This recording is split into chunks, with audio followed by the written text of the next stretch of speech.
It's Alyssa, the hopeless romantic redhead. And I'm Danielle, the whodunit detective. And welcome to Main Character Syndrome. If you feel like you are the main character in your life, you are in the right place. You guys, it is time. It is Onyx Storm. It's been about a week since the book released. 1 week since the book released. And we've had so much fun. Obviously, we're going to kick off our main character moment today. We read the book. That's a main character moment in itself. Yes, and we read the book and we started rereading it again. Yep, I'm on my reread right now. I'm probably halfway through that. But yeah, it's been fun. This is the time where we say spoilers for Onyx Storm. We are going to go through a deep dive, chapter by chapter. If you have not read Fourth Wing, Iron Flame, or Onyx Storm, get your butt out of here, go read that book, and then come back and listen to our podcast. Yeah, because we are going to spoil absolutely everything today. And there's a lot to spoil. Have to talk about new signets, new enemies, and new initiatives. Exactly. That are coming in the fourth book. So we're going to start off with a little summary of what we read. So the prologue of Onyx Storm kicks off immediately after Iron Flame ended. Xaden went down to talk with Barlow to see how he could be cured, and Violet follows him. Then it fast forwards to about 2 weeks. Now that the wards are back up, those at Basgiath are on the hunt for straggling venom left over from the war. However, they've already infiltrated their ranks, and it looks like they've been posing as scribes. And meanwhile, Andarna wants to find her family, so Violet is put on a task force to travel to the Isle Kingdoms in search of that seventh den of dragon, and the answer to what killed Venom 600 years ago. At the same time, Xaden is struggling to keep control as a Venom initiate. He's very wary around Violet because he's scared he'll hurt her. And new enemies are introduced, secrets, signets are revealed, and the plot twists, guys, are absolutely insane. So let's get into it. First off, we're going to talk about all the characters, because this was kind of a problem for a lot of people.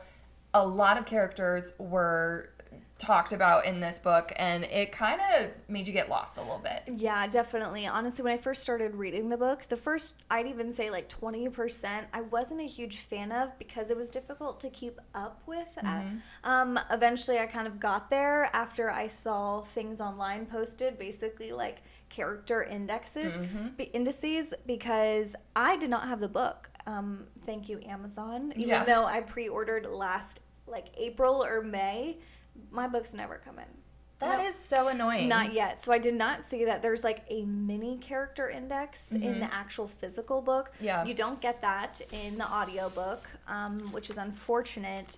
And I'd even say the one inside the book also needed to be more. There was just so many characters. It was really like dense in the first 20% of the book, and so when I started my reread, I was excited to get back to that first part, even though I didn't like it that much because I knew there was so much information that I probably missed. Right, and the one in the book is it's just Violet and Xaden, the two main characters in the story, and then it only has like the members of Second Squad, Flame Section, Fourth Wing, which is the Riders and the Flyers, and then the World Leaders, and there was so many more characters, so let's get into that.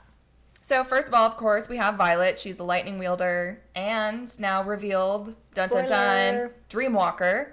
So we'll talk a little bit about that. I have some thoughts and questions. She is bonded to Taryn and Andarna, two dragons. She is a second year at Basgiath.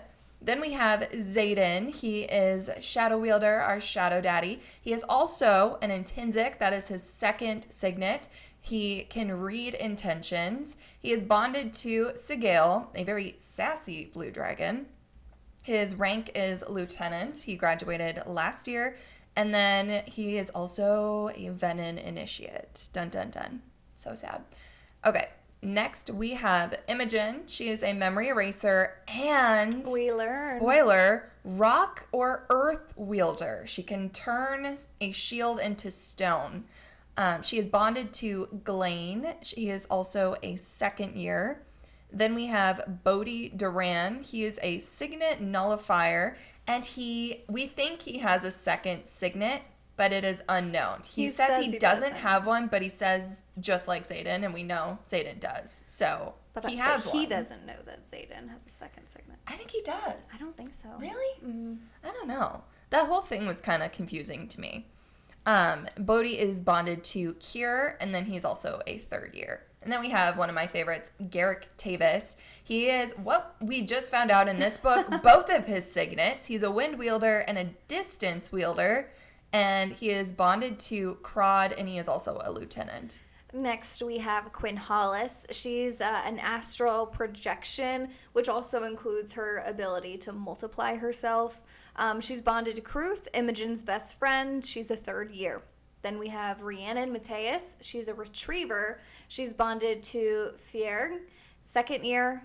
Then there's Sawyer, metallurgy. He's basically a metal wielder. He's bonded to Sleek. He's also a 2nd year. Riddick, Gamlin, ice wielder, bonded to Atrum. And then there's Dane Atos. He is the memory reader, bonded to Kath, wing leader, 3rd year. And Alyssa doesn't really like him. Jury's still out, I will say. I like him. He's grown on me. We'll talk about him. Okay. So next we have Sloane Mari, some of the 1st years. So she is Liam's sister. She is a siphon bonded to Thort, and she is a 1st year. Then we have Auric Greycastle, a.k.a. Cam Tari. Spoiler alert, his signet is, he is a precog. He can do precognition, which means he sees the future, and that comes in handy in this book. I was shocked. There were little signs that I was like, Yeah. How does he know that? Uh-huh. Can he see the future? Like, his signet hadn't manifested yet, and I was like, it's gotta be, because otherwise he's just really, really smart. He is bonded to Mulvik, his dragon, and then we have Brennan Sorengale. He is a mender, bonded to Marb. He is also Violet's brother. Other 1st years in 2nd Squad, Flame Section 4th Wing are Avalyn, Baylor, and Lynx. They all, at the beginning of the book, do not have signets. However, Avalyn does manifest during the book. We don't know what it is. Baylor is a fire wielder, and then Lynx is, spoiler, a shadow wielder. Yep, there must be even. Oh, there's a Dark balance and of light. magic. Okay, and then we have Flyers in 2nd Squad, Flame Section 4th Wing, Catriona Cordella. We all know Cat. She manipulates emotions. She is bonded to Kira Lair, her griffin. She is 3rd in line for the Peromish throne, and she is also Dakaris' niece. Then we have Marin Xena. She does some kind of levitation in the beginning of the book. She's given a rock to hold, and it twirls above her hand. Don't know if it's lesser magic. Don't know if that's her signet. Definitely something to just keep an eye out on. She is bonded to Daja Lair. She is also Kat's best friend. Then we have Traeger. He is a healer, and he is in love with Kat. And this is so fun to see in this book. And then other flyers, and we have Bragan, Neve, and Kai, and they're kind of just there. Yeah, and some more flyers we see a little bit kind of in this book. Drake Cordella, we see him a little bit more. Kat and Serena's cousin, he's on Violet's task force, and he is the possible nemesis, maybe future romance. Oh, I hope so. With Mira, that's a bit of a theory. Serena Cordella, she's allied with Zeta, and she fought at Resin, and she is 2nd in line for the Peromish throne. Thus, she's Kat's sister. We have world leadership, King Tari, the King of Navarre, Haldan Tari, he's the prince 1st in line for the Navarian throne. And Violet's ex-boyfriend. Boyfriend, we learned. I kind of wonder how so many people online knew that. Like, you just see one. We were like, yeah, I guess that would make sense, but we were like, it was Zayden's line where he said it must be infantry because I know all the riders. And I think people took that and made that connection. Yeah, and then when Auric kind of mentions his brother, Violet has like a bit of an emotion to that. But I was like, a reaction to it where normal people, if they don't know the person, wouldn't have. So it was interesting. But yeah, he's definitely Violet's ex. We have Queen Mariah. Yep. She's the queen of Poromil. Viscount Takaris, 1st in line for the Peromish throne. And then we have Besgaith leadership, General Melgren. He has battle foresight as his signet. He's bonded to Dakota, the biggest, most powerful dragon, big black dragon. We have Colonel Atos, now General Atos of Besgaith. That was a new appointment after Lilith died. He's Dane's dad. He tried to kill Violet and her friends at Resin and then by assassins in Iron Flame. Professor / Captain Grady, he's the new professor of RSC and the new captain of Violet's task force. And then he dies. He dies in the most unexpected way. Yeah. And we'll talk about that. Then we have some more leaders. Commandant Panchek. Pay attention to him. We'll talk about him. He is a commandant of Bezgaeth War College. Nolan is a mender at Bezgaeth. He sold Violet out to Varish in Iron Flame and mended her while she was being tortured. So Varish kept breaking her bones. Nolan kept mending her, and it went into a circle. Yeah, he's not really in this book too much. Just mentioned like I'm once or glad, twice. because I think Xaden would have killed him. Yeah. Wholeheartedly. And then we have Captain Fitzgibbons. He is the scribe assigned to riders. He reads the death roll every morning. We have Professor Kaori. He does illusion or astral projection. He teaches Dragonkind. Then we have Professor Emeterio. He is the combat teacher. He's also partial to Violet. He favors her. Next, we have Professor Carr, fire wielder and a signet teacher. He teaches Violet, but not her favorite teacher. Then we have Colonel Markham, curator of the Scribe Quadrant. Words, thoughts, and sentences. Leads battle brief with Devera. Then we have Professor Devera, the professor of battle brief and join the riot in Eratia. Then we have Lieutenant Colonel DeGrenzi, lieutenant in the army at the Samara outpost. And finally, Jack Barlow. He's Venin, used to be a student, and is Violet's arch nemesis. Jack frickin' Barlow, man. He's something. Something else. Okay. So obviously that was our kind of character index.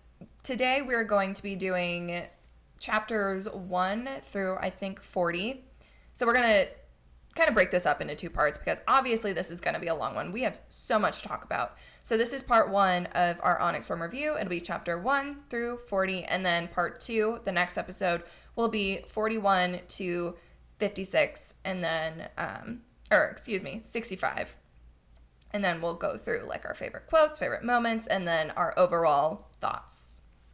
So what I really liked about the book immediately was the dedication, because Rebecca Yarros, she's always been open about how Violet is her. She's had this illness. She has been this outsider who just loves to read. She was also made fun of for being smart. I was made fun of for reading in the corner at school in class. My teacher would point me out.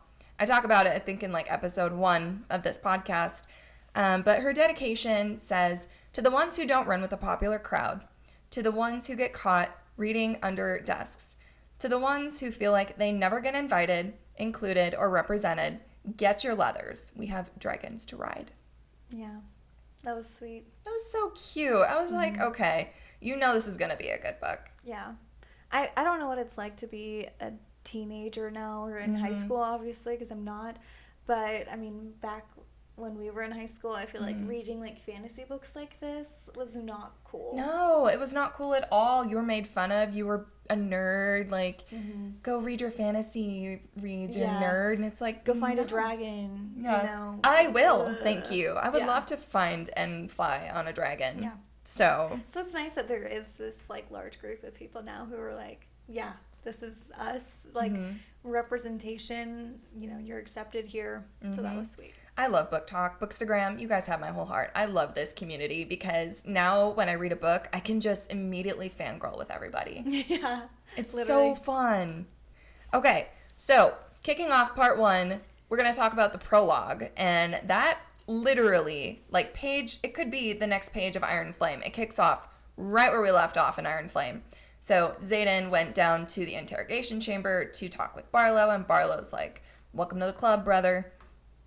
So Violet follows Xaden to the interrogation chambers where Jack is held, and she overhears their conversation. Jack says Violet's power is too tempting for Xaden to ignore, and that he will eventually bring Violet to their sage. And Darna wants to find her family, and it's assumed that the 7th Den of Dragons is the key to defeating Venin. End prologue. Yeah. Then we get into chapter 1, and we're at Bezgaeth. Everyone's kind of patrolling for Venin and leftover Wyvern. There is a treasonous plan brewing to keep the Flyers there at Basgiath because they're in negotiations currently, Navarre and Poor Meal. Like, what do we do now? We just fought together and killed all these people. You stole our riot, took it to Eratia, came back, fought for Basgiath, and now what do we do? Yeah. So there's this plan to try and keep the Flyers there at Basgiath. Then some people start to learn about Xaden becoming Venom, Imogen being one of them, and there's kind of this little small group of people, Bodhi, Garrick, Imogen, and Violet, and then eventually Brennan, who have to keep like their eye on him, and everyone's kind of on their toes. Tan, very bitter to Xaden being Venom. He feels sad and anger through the bond, and you kind of wanted to know if it reminds him of Naolan. His reaction is strange. Yeah, I don't know. But why would he feel sorrow? Because he feels anger and sorrow. It's not his rider. But does it remind him of what Naolan did? You know, that's a good point. That was my question. We'll see. And then there's like some points throughout this entire book where Violet keeps claiming she doesn't want any part of leadership. She doesn't want to lead anyone. And it's definitely foreshadowing to She says it right in the beginning. She's like, I'm not a leader. Yeah. So it's definitely foreshadowing to, one, her leading this task force, and then also kind of to the end of the book, which we'll get to. Then we have Sawyer resting in the infirmary with his friends, and then all of a sudden, Screams and the Venom are there attacking. Dun, dun. If you don't remember, Sawyer got his leg eaten by a wyvern at the end of Iron Flame. So here we're at chapter 2. The Venom have infiltrated Basgiath in scribe robes, and they try to free Jack. Now, I want to go back to Iron Flame. There was in my reread, I found that Violet noticed that some scribes had their hoods up. And she's like, why would they have their hoods up at this point? Like, they always have their hoods down. They always show their face. And so that was where I was like, oh my God, they're all Venom. Definitely, I was kind of mind blown with this one. Because it was also like solidifying the theory that the Venom were in the scribe quadrant. Which is honestly hiding in plain sight. It was really kind of a fun chapter. And then one of the Venom in the scribe robes has silver hair. Full silver. And she disappears. Kind of like a distance wielder. They also have, it's found out that Venom have signets too with this chapter. They avoid killing Violet yet again because they even said, we need her alive. Here's where you keep an eye on Panchek because they said Panchek seemed unfazed by the fact that the Venom were trying to rescue Jack, not that they were going after the Wardstone. Because they weren't. They were going to go rescue Jack. Almost like he expected it. Keep that in mind. Xaden appears to be normal, but he's broken, and it makes me so sad. Then we have foreshadowing when Xaden said he could reach the rank of Maven and still love Violet. Question and foreshadowing for the end. Xaden can sense Venom, and then they can sense him. He can't sense higher ranking Venom, though. Because once you pass that ASIM rank, once you're in the Maven, like, you can hide yourself from others. Yeah.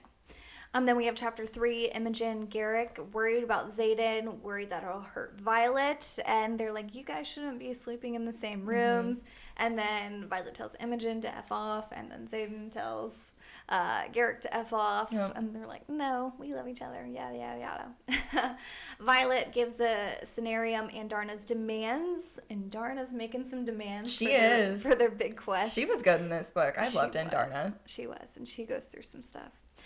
Some of them are shot down by Melgren and told Professor Grady will pick the team himself. Takara sends a note saying that Violet has a few days to hold up their end of the bargain, which if you didn't quite remember what that bargain was, it's basically from Iron Flame where they promise to house and teach the Flyers. And in exchange, she gets his books so she can do research on how to cure Xaden. And then there is the machine. What is it? Oh, the Luminary. The Luminary, that's it. Then Xaden and Violet, they get hot and heavy, and Xaden loses control, and he accidentally channels just a little bit to have some discolored thumbprints on the headboard. It was a bit hard to see that happen. and it gave me major Twilight vibes. Yeah, some are like comparing this book and they're like, oh God, not New Moon. It was major Twilight vibes. I was like, oh, wow. Yikes. Yeah, I was really glad that he didn't hurt Violet. I was so scared throughout the whole book that he was going to hurt her. And every time he proved me wrong. So, and we'll talk about that too. But I was just really glad that he stuck to his guns and his love for Violet really shone in this book. Mm-hmm. Okay. Then we get to chapter 4. Xaden seems even more broken after realizing that he can't be with Violet like that anymore without losing control. Things are getting heavy and not in a good way. Violet's second signet has to do with the way that she can reach out to Xaden and pull memories into his head. Because a lot of times, if you remember in Iron Flame, she was able to like reach out to him and you thought it was a bond. And they pointed out in this chapter that they don't know if it's the bond since they've never heard of it being done before. And then I made that note right there where I quoted it and said, is the thought sharing an intrinsic or a bond thing? So we've always kind of assumed that it's Xaden, but now that we know her second signet, we're like, okay, maybe it's actually been her. I know, because they're both technically intrinsic, so maybe they're both connected in some way. But yeah, we assumed it was Xaden, but knowing it could be her second signet, so... Xaden's father's sword seems very important in this chapter, and that's something to keep an eye out for.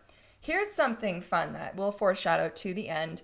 Bodhi seems miffed when Brennan dismissed him after he asks if their chat with Mira was anything he should know about, and he says, well, good to feel needed. And I was like, oh, he's not happy about that.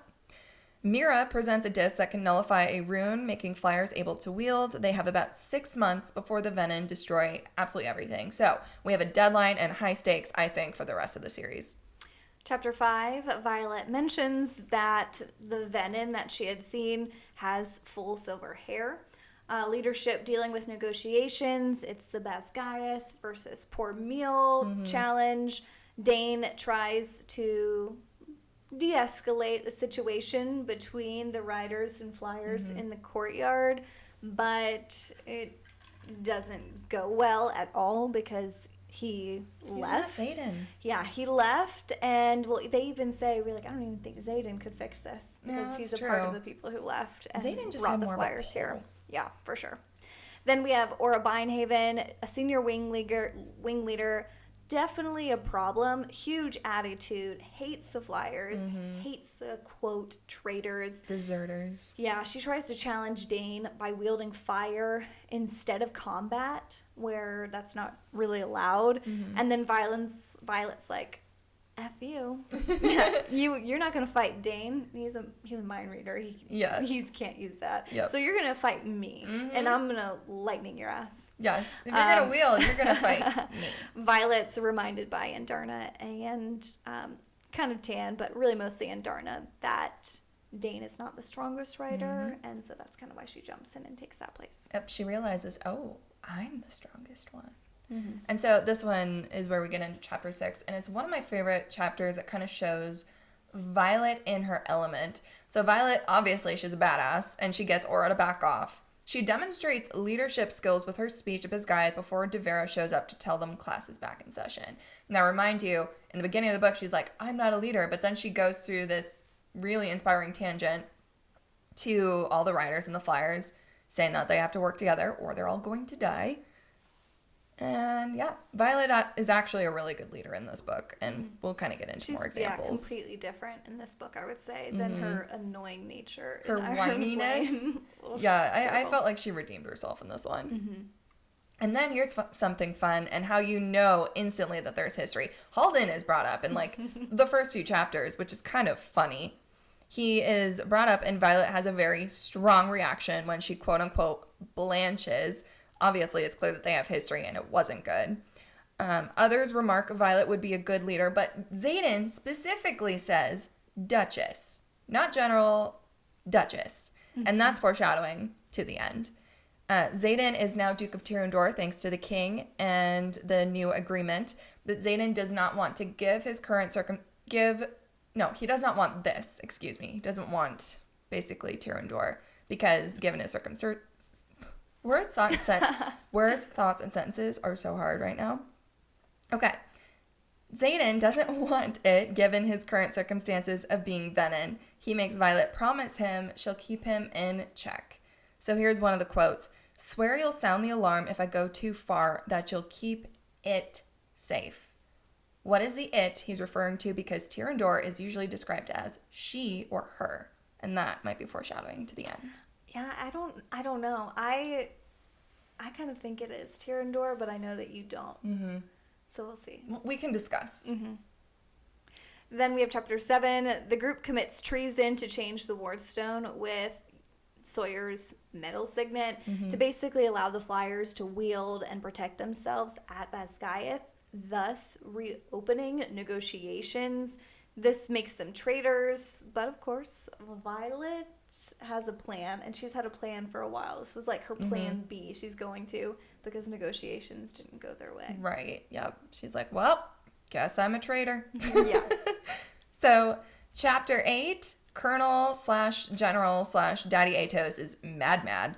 Violet is brought to the scenarium to pay for her crimes, but she tells them that they all signed their pardon that morning, absolving them of any punishment that happened prior to the document being signed. She is brilliant with this. And then, of course, Atos is fuming that he can't best Violet, so he takes it out on her and her friends, sending their squad to Samara, and, of course, Atos is revealed to be the new general at Basgiath. They're in Samara, Lieutenant Colonel DeGrassi, and everyone there is basically run ragged. And then doesn't seem to believe that Atos should be in any type of leadership role either. Alone. Still kind of believe he's Venin. Violet has a strange dream about trying to grab a family portrait in a room in a house that's on fire. Down the road, that's revealed to be Marin's dream, not Violet's. But once again, that comes later in the book. Marin has family in a small town near Samara called Newhall, where Venin attacked that town. Then Violet's squad goes to the battle in Newhall because all of the other riders at the outposts are burnt out. Yep, and then in chapter 10, we get thrown into battle yet again. Taryn is sassy as always. Violet seems to have a lot better aim with her lightning with the conduit, and it's really fun to see her power grow in this book. So Violet seems to have walked into a trap by the Venin with the silver hair. If you remember her in the interrogation chamber, it's the same one she saw at Basgiath. Taryn gets caught in a tornado, wielded, eventually, we find out, by that Venin.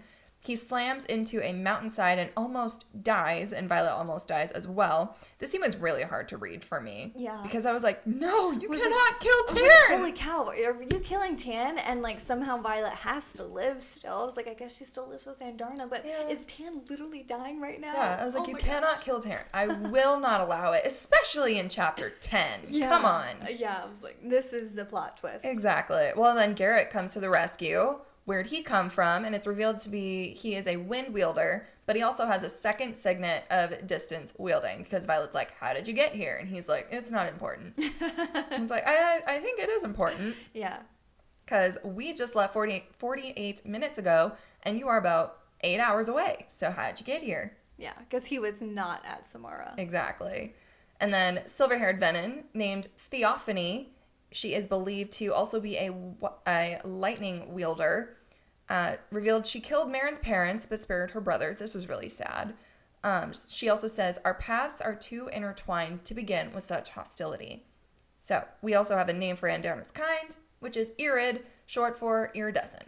Yeah, so it's not really a purple dragon. It's a color-changing iridescent. Yeah, and we kind of talked about that in Iron Flame, where we're like, okay, she is purple at the end, but she also has like an iridescent color to her. And so funny to find out that they're called Irids. Yeah. Chapter 11, the Irids believed to have killed the Venin 600 years ago. Squad returns to Basgiath. Brennan's there to mend Violet because she won't let Nolan touch her anymore. Violet is tough. She's been dealing with all of this pain. I mean, her dragon almost died. They almost died. Her knees hurt. Yeah, just a little she's bit. been through it. Yep. Atos sucks. Colonel Atos. He needs to jump off the parapet. Please. He was like the Varish in this book, and he's always been kind of annoying, but he was just a dick. Yeah. That's the best way I can describe it. He's just awful. Xaden, relieved to see Violet alive, definitely mad that he couldn't do anything to help her beyond the wards, because he likes the safety that he feels when he's there in them, and he is definitely a hot shadow daddy. He is hot when he's angry. I will say, damn. Okay, chapter 12. So Xaden is sad panda because he can't be with Violet in the way that he wants to. He also reveals that some marked ones have second signets. Remember when Liam wielded ice? It was not a plot hole. I knew it. You called it. Oh my God. Wait, no, they must have just mixed that up. They had to fix, just jumped over that. I swear. No, you were right. She let us believe it was an editing error for 2 freaking years.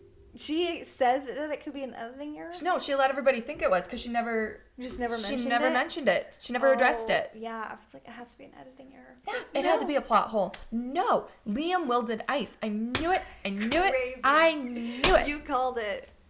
That. Welcome to my TED Talk. Okay. Okay, so the writers are in class, but also, I found something funny, when they're talking about what Violet had that day, and she's like, and math. And I'm like, what the heck do they need with math? I mean, it can't be stupid. I guess. What are they going to do?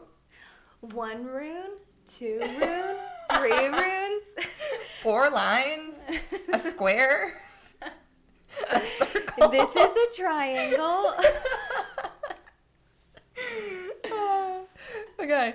Xaden is found to have slipped on the front and channeled, so he had to hide away because his eyes were red. So Bastard. I know, I was so mad. And then Violet goes to Jack Barlow for questions, feeding him enough alloy to keep him alive for about a week. He doesn't usually speak to interrogations, but he does to Violet because he basically says, I can still hurt you even though I'm down here. Because he's like, what was it like being down here and getting your bones cracked? Because I can still hear your pain when I lay on the floor. I was like, Violet, can you just give him that orange powder, please? He also describes his eyes as red-rimmed with glacial blue at the irises. I think the blue is so important because there's several people in the book who are described as having glacial blue eyes, and so I think that's a huge sign to random people in the book that are venom. It's definitely something to pay attention to. I think that's where the sages and what's it called? The sages and who's under a sage? Initiates? No. Anyways. ASIMs? Yeah, no. The higher-ups in Venom. Maven, I think, is a higher-up. Yeah, I was going to say, Marin, but I was like, no, that's not. Maven. Yeah, I think they have the glacial blue eyes completely. That would be, yeah, that's something to look forward to in maybe book 4 or 5. Maybe they'll be explained a little bit more. Also, they're told Venom can sense new initiates and ASIMs, so a sage or maven can find you and you can't find them. But ASIMs and initiates, I think, can find each other because they can sense each other, like Xaden said. It also kind of makes you wonder, Jack says, makes you wonder who's been here for years trading information for power. And that's foreshadowing to the end.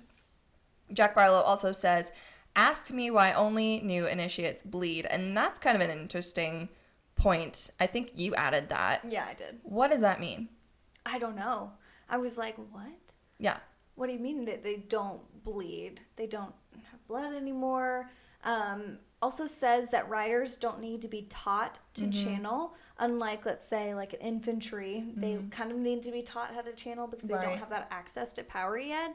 They just need, riders just need to bypass the gatekeepers, dragons, and take what's rightfully ours. And I saw an interesting theory on the internet that was dragons pull their magic from the ground. So it was like, oh. Because he also called her 2 dragons villains. Because she's like, you call us villains, but you're bonded to 2 of them. Yeah. And I was like, what does that mean? Violet took it as an insult, but I was like, Rebecca Yarros doesn't just drop things in there for shits and gigs. And so I saw that it could be that the Irids do not channel from the ground. They channel from the air, which is why they still have magic when they are in the Isles. Oh, interesting. Yeah. So, interesting theory. Yeah, for sure. In the future. Okay. Also says that obviously Xaden can't be cured because they aren't diseased, but they do give up a part of their autonomy, which they give up these pieces of themselves as their venom, and the more that they channel, the more pieces that they give away. And we will also bring this up in the end because I also have another theory, and that'll be in the next episode, I believe, when we talk about theories. Imogen, to keep Jack from talking about Xaden being venom to any of the higher-ups, Imogen then wipes his memory. And to wipe that Violet was there. Then chapter 13 comes around. Squad goes to the archives for research, and this is where we see some characters that have been main characters in other episodes, but really aren't as much in this book, in other episodes, in other books.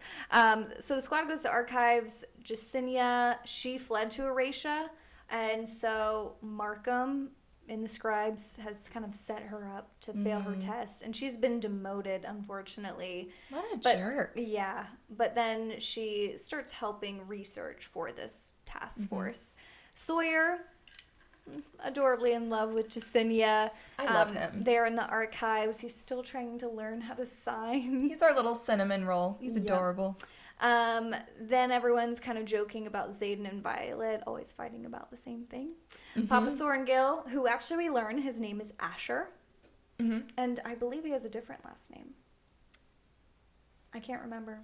I don't know. I believe he has a different last name, but it is Asher. Is his first name. Research is kind of talked about. Violet knows where it is, but she needs Dane's help to get it.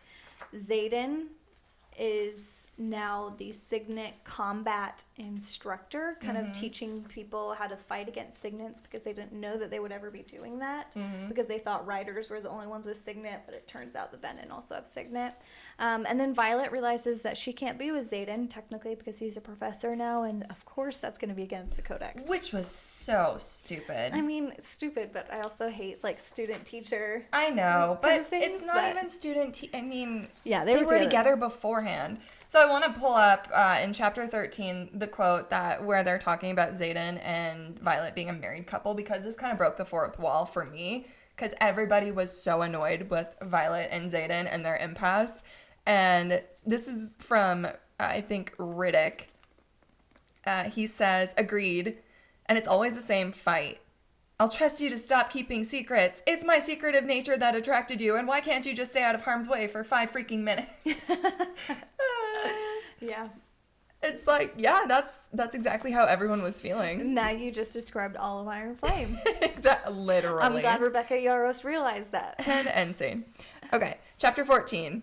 Eidos makes it very evident that he and Violet are not allowed to have this relationship and will have eyes on them at all times to ensure that they don't, which is freaking dumb. Dane is not a complete waste of space anymore because he agrees to help Violet steal her dad's research from Eidos' office. Dane is pained by his father's hatred for him now. It's really, really sad. And then Grady chooses a random team for the task force, including Aura Bindhaven, and Violet is not happy. Yeah, she's a third year, and they're like, she's the most powerful fire wielder. She can wield fire. Yeah, well, Violet can wield lightning. Yeah. Chapter 15, Xaden shows off his skills while instructing to the cadets during Signet combat. Quite hot. Traeger comes to light. Turns out he has a huge crush on Kat. He's like, get over him already, Kat. Yeah. So, that was sweet. Xaden ensures Violet's trained to be able to kill him, quoting, "You're the only one capable of killing me." So, which I think might be foreshadowing to book 4 or 5. Ooh, no. Because he's now Venom. Yeah, I know. Venom. Okay, chapter 16, Xaden and Violet play fight, and they get a secret kiss in the shadows, which is kind of hot. And then the squad is at Shantara talking about how the first years have developed their signets, but Auric and Lynx have not. Baylor is Farsight. So I'm going to go back to where that character index. Baylor is not a fire wielder. Avalyn is fire. Baylor is Farsight. And then Dane is going to get Papa Sorengil's research and defy his dad. Chapter 17, Dane succeeds in getting this book for Violet because Violet actually couldn't go with him. So Dane was on this mission himself. She had to trust him with this information because he could easily just give it to his dad and be like, here's the research that you've been looking for. I literally texted you and I was like, I swear if Dane betrays Violet, I'm going to lose my mother-loving shit. I know. So yeah, but right now it appears that he didn't. Violet's trying to open up this book from her dad, his collection of work, and it needs a code, and if you don't get the code right, the book like is just There's ruined. ink everywhere, and then like it explodes. Yeah. So the code is like first love is the clue. Arik looks at her and says it fits, meaning Halden. Hold it. I love Arik. And then, hello, Halden. He's kind of there. Piece of shit.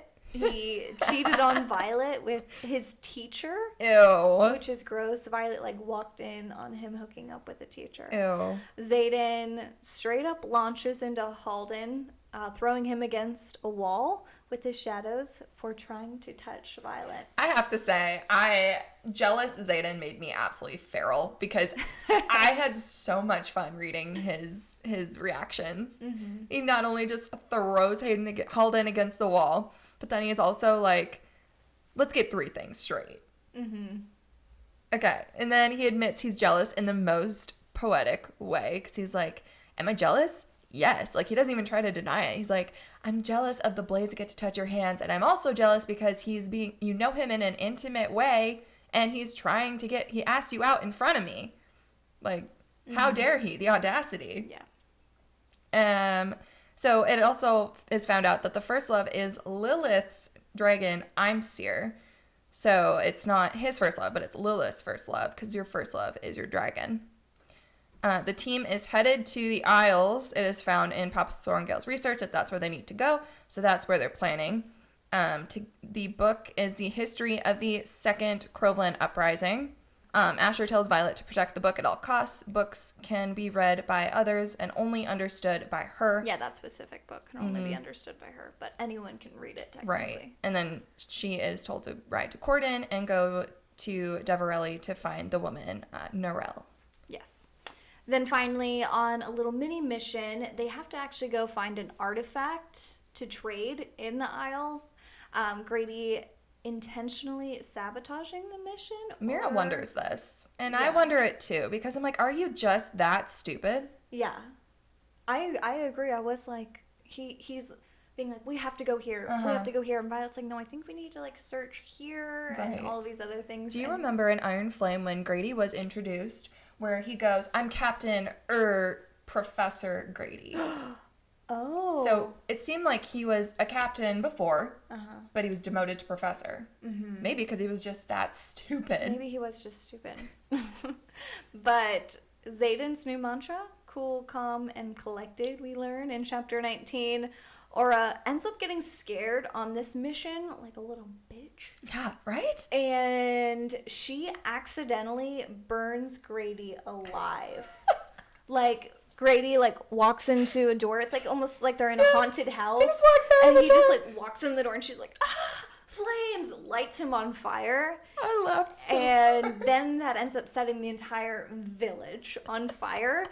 Then somehow Theophany knows basically where they are, where Violet is, and then leaves her a note saying that she can give her what she wants most, and she also knows that she interrogated Jack. Mm-hmm. Which, how does she know? Because Imogen wiped his memories. Yeah. But I think Venom can talk through their minds together. I don't know. That's maybe a thought. I don't know. Maybe that'll be revealed in book 4. But yeah, no, Grady getting set on fire was not in my bingo card for Onyx Storm. And then Aura dies. Good. Ding dong, the witch is dead. Die again? Oh, a wyvern, Yeah. right? I think the wyvern. Yeah, because she thought it was a dragon and it was actually a wyvern and like with her spine, with her claw, and I was like, ding dong, the witch is dead. Witch. Oh, good. I'm glad. I was like, honestly, we don't need another villain in this book. She's annoying. But like, I know it's like an inappropriate time to laugh but I just cackled as soon as she burns Grady alive. Yeah. I was like, what the hell? Oh, crap. This is why you don't take 30 years into battle. Well, exactly. And you're a rider, but you're scared of, what was it? A bottle rolled first. Mm-hmm. So bottle rolled on the ground, and then that got her skittish, and she's like getting ready to wield, and she's like, Violet, I demand you wield. I am the wing leader. Yeah. And then Grady comes through the door, and she's like, yeah. Violet's like, no, don't wield, because then they would let the Venom know where Yeah, we were. it would attract the They Venom. would use the magic. And she's like, no, you can't wield. They're going to know we're here. And she's like, I don't care. Blah. I'm the leader. Yeah, so I was like, thank gosh, Grady. she's dead. I Grady didn't really do anything bad, so I wasn't like happy that he died, but it was really funny. Oh, man. Okay. Chapter 20. Riddick has been owning his signet and now can probably turn water in someone's body to ice because he does it with the orange. And he hadn't done it on a human, obviously, but he thinks he can do it. What's up with oranges? I don't know. Do you think Rebecca has something against oranges? Maybe she just really likes oranges and she wants them in the book. I don't know. So Riddick earned a spot on the task force, not because of the way that he's improved his signet, but because he says, we are better together to Violet. And she's like, yeah, we are. Yeah, he has a great speech. Yeah, he does. He was really good in this book. Violet goes to talk to the Cenarium, tells them that she's doing things her way now with her own team. Xaden goes, have fun eating them alive, which is one of my favorite parts because she does. She goes on a tangent, and she is the badass that we all know her to be. And Mira's also very violent. She just, like, she finds out who Drake is, and she's like, you were the reason I did something at this battle the last time, and she knees him in the groin. And then Drake is like, ooh, thank you. He could be her love interest in future books. I'm calling it right now. Well, the task force then goes to Corden, and Xaden makes Halden say, Halden's like on this crew that goes to Corden, and don't forget Corden's where Takaris is. Yep. They have to go see him first, and Xaden makes Halden say that he's not a professor at that moment, and then he like sweeps Violet up and takes him to his bedroom that he has there. And then Violet was about to faint. She was just exhausted, and Xaden always knows what she needs. And then they leave Corden. We see Takaris taking Halden by ship because he's supposed to be a prince. Because he arrived in a basket. Yeah, they like have to carry him in a basket because he doesn't have a dragon or a griffin. And so they're like carrying him in a basket, and they're like, you can't do that. He needs to look like a prince. And so Takaris takes him by boat first, and then when the dragons get there, they learn, they already knew that there wasn't magic, and so all of the riders except Violet is then cut off from their dragons. They expected it, but when it actually happened, it was jarring. That was also a really funny moment where Xaden just like riled up Halden, was like, what authority do I have here? Am I a professor? Am I a duke? And he's like, obviously you're a duke. He's like, so not a professor? Okay, we're gonna go. And he's like, Violet's like, what are you doing? And he's like, doubling up. That was really fun. Yeah. Fun scene. Okay. So, chapter 22, Taryn and Andarna bicker like a dad and daughter would, which is really fun to see. Violet can still speak to her dragons. Both Taryn and Andarna. Both Taryn and Andarna. She guesses it has something to do with her bond with Andarna. There must be some other type of power that Urids use as well. That's what I think. Oh, yes, that's what you think. But I think also it has something to do with her second signet. Yeah. So I think because she's like intrinsic and it has something to do with Andarna's link to her with her signet. It has something to do with that. No magic, no problem for Ven and Xaden, and he's so happy. Yeah, he like doesn't have that pressure, that temptation. Yeah. Every single time he takes his step, which is really nice for him. Then while Halden's doing his diplomatic work at the capital, the team ends up going to the bookstore to find the woman that Violet's dad mentioned in Deverelli. Xaden, extra happy, acknowledges Dane's existence. For the first time. Yeah, and basically relationship to Violet, their friendship growing up, and kind of asks about that, and everyone's like, who are you? So that was really funny, and it was a good part of the book. Drake teases Mira. You definitely think that him and her are in love. I think so. And I think you're convincing me too. Norella? I think Norelle, yeah, that's probably how it's pronounced. The shopkeeper is basically who she's trying to find and knows Violet's dad, Asher, and is keeping the books that he left for Violet. Chapter 24, Norelle remembers all the test questions that Violet needs to answer to get her dad's books. She may come up later in the series. She gave, like, grandmother vibes, but, like, adopted grandmother. She also mistakes Xaden as Dane because Asher believed Violet and Dane were endgame, and so she's, like, describing, oh, I guess you have brown eyes, brown hair. He described you perfectly, Dane Atos, to Xaden. And I was like cackling with Mira. And if you listen to the audiobook, you got a treat because Rebecca Soler, the narrator, did this scene so well. Yeah. She literally made you keel over, like die laughing. Yeah, it was so funny. Then we have Xaden and Violet. They get some spicy time because there's no magic. So they're like, oh, we could do this now. Violet gets out of the bathtub. He's like, are you tired? Are you hurt? Are you sure? Feels like a stolen moment in the chaos that is their lives. Halden, then we come to find this moment's ruined. Then being like, knocking on the door, problem. Yeah. Halden's been stolen by the King of Deverelli. Oops. And chapter 26, Xaden, to get into the door to see King Courtland, he calls Violet his consort. And then Violet kind of jokes around, like, consort? And he's like, well, boyfriend doesn't really seem very permanent. And I was like, that's a foreshadowing for the end, which is something to think about. Halden gets karma. Karma is a biatch because he gets a knife to the hand because he tried to give the Blade of Erasia to the king because it is not his to give. And his guard's head is served on a platter because she went to steal artifacts that they gave the king prior. Yeah, that was a wow factor. And then I put here kitty kitty because all these, like, what were they? Panthers. They came in, like, devoured the head. Ugh. And I was like, okay, this is where we're heading. Yeah. And then Xaden is trying to trade something to get the king's help. And it looks similar to the Blade of Erasia, but could it be his father's sword? Because we don't know what it is yet. But Violet had mentioned his father's sword in the beginning. And so I'm like, is it his father's sword? And then the king gives the kill order, like, kill everybody but Takaris. Because he's like, I have a good relationship with Takaris. Xaden ends up to save Violet and everyone. He ends up pulling from the source again, using Violet's alloy dagger to basically save them, and kills all of the king's guards at once. Definitely noble, but stupid. And they're like, how did you use magic here? Yeah, very stupid. It was very obvious that he's been in.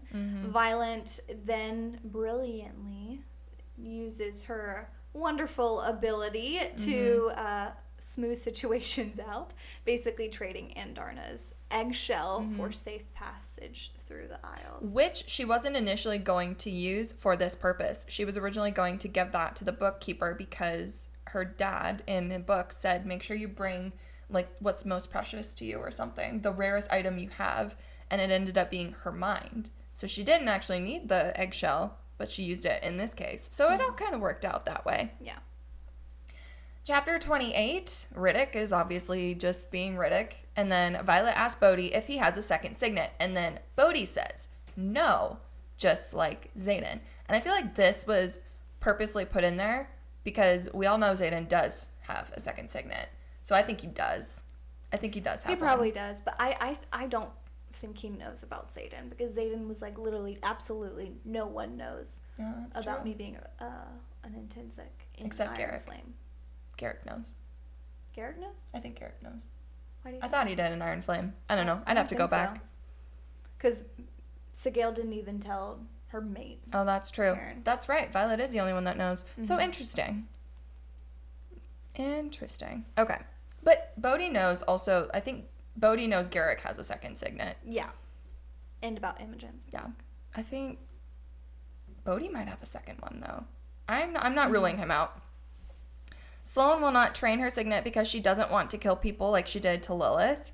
Xaden's eyes are no longer gold-flecked onyx, and this, like, hurt my soul because they are now amber-flecked onyx.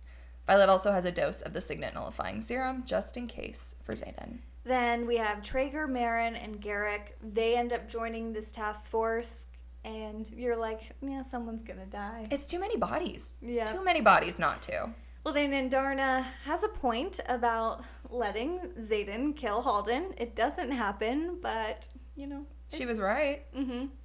Arik makes his grand entrance and then ends up taking Halden's place. It's just like, I'm here, and Halden's like, what the hell? We've been searching for you. We thought you were dead. Yeah. You've just been here the whole time. Yep. And He's just like casual, like, I'll take your place. Yeah. It's like, we don't need him. Don't take him. I'm going to go instead, representing Navarre. So then that happens. Merrick shows up after being on leave, and it turns out she was at Grandma Sorengale's house, who the family hasn't talked to in many, many, many years. She knows something about the family's past that we don't know yet. Yep. All right, chapter 30. I've noticed, too, in a lot of the epigraphs having to do with gods and being dedicated to those gods. So immediately, as we had the theory in Iron Flame, where we're like, Violet might be a deity. She's connected to the gods. This is what solidified for me that she was either dedicated or partially dedicated to gods. And that was foreshadowing to the ending. Sigale seems better, but she is still at odds with Xaden. And then the attendants in Umbriel is found out to be having silver hair. So this whole town, everybody in the temple has silver hair. And they worship Dune. the god of war. Right.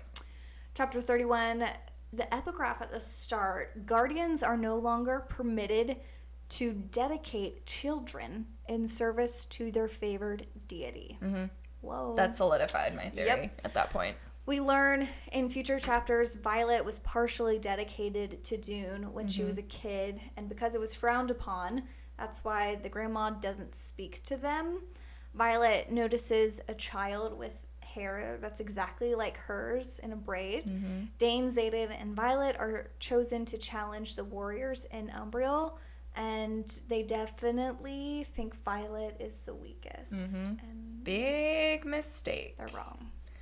All right, chapter 32. Xaden and Dane agree to fight with daggers because they are Violet's strongest weapons. This, had my whole heart. So I was like, Xaden did it because Xaden knows, but then Dane also agreed. So I was like, okay, Dane, you're okay.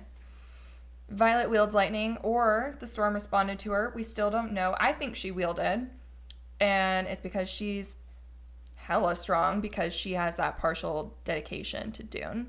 Violet is obviously a badass, taking down the queen of Umbriel unknowingly because she's just like a normal warrior in the beginning.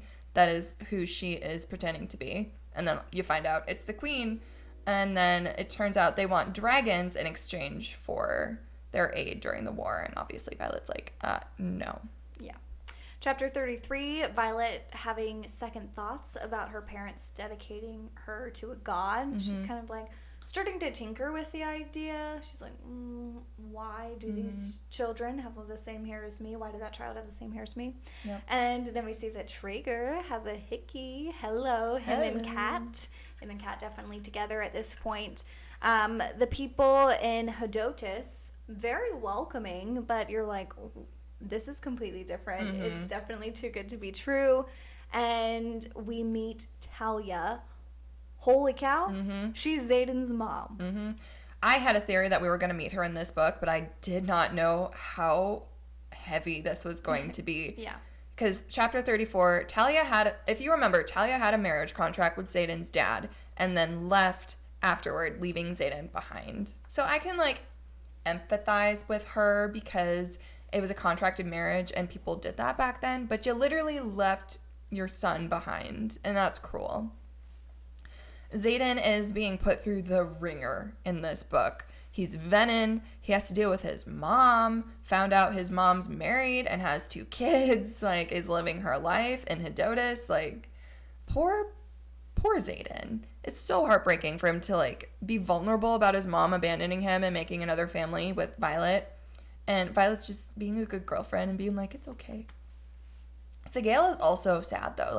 She's pacing back and forth on the beach, and Xaden's like, will you please eat something? Will you please stop? This was just a really sad one. And then this is something to kind of point out. Hedotus, the triumvirate, and Talia sent their children away for the night with a family member. Yeah, that was a little detail, and there's just all of these weird little signs where they're something is definitely off. And then Violet's like, Andarna, follow them. Yeah, follow the children.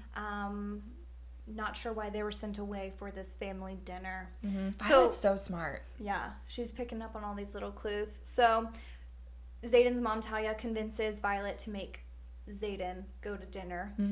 They're at dinner. The triumvirate is there. Everyone's kind of acting really awkward, and they're like, okay, wait, you're hosting this like questioning for us now. This is a trial. They know it's coming, and so they're like, okay, this is it. So then, pretty audacious of them to be judging Xaden for breaking his engagement with Kat, and then suggest a marriage contract as a solution. Xaden says, yeah, sure, go ahead, write up this contract. Make it actually a lifetime contract, but we're going to make it with Violet. That's 2R Sorengale. Then Hodotus tricks the team and ends up trying to feed them a poisonous chocolate cake, which is Xaden's favorite. This was really sad for me, too, with Xaden, because chocolate cake was his favorite. Yeah, the mom's like, I don't know if you still like chocolate cake, but I know it was when you were a kid. Like, you don't have to eat it. And you're like, does she know? Does she know that it's poison? She's like, you don't have to eat it, but, like, I thought it was your favorite. Right. And anyways, Violet immediately is like, don't eat it. And then Garrick's like already finished it. Yeah, he's like halfway through. He's like, this is good. Yeah. Oh, wait. And then he's dying. Yeah. And it's kind of sad, too, because it also just ruined chocolate cake for Xaden. Yeah, and I felt so bad for him. Poor kid. Chapter 36, Violet is obviously a genius and finds out the antidote to the poison that Garrick ingested, while also revealing that she poisoned them as well. So she fights the cook to find out what was in the cake because the leaders would rather die than be wrong or bested. And then Riddick is almost killed by the cook. He is technically stabbed. Oh, it went through his jacket. Yes, but that's revealed in 37. Yep, so in 37, Riddick, not stabbed. He's alive. It struck through his jacket, just missing him. But I was like, oh my gosh. Yeah, there was like that moment you're like, I was like, no! Yeah, you're like, not Riddick. So thank goodness she didn't make us think that he was dying for very long. Not dead. And then he goes into this long tangent about like, oh, this is the only jacket I brought. And how the Island of Wisdom is not actually wise to attack people who are actually trained killers. I love Riddick. I punch, hate, punch, sewing, punch. Garrick is then saved. Violet reveals that she had Andarna follow their children this whole time and threatens the triumvirate. If he doesn't let them go, then, his children are in danger. And so they're gone.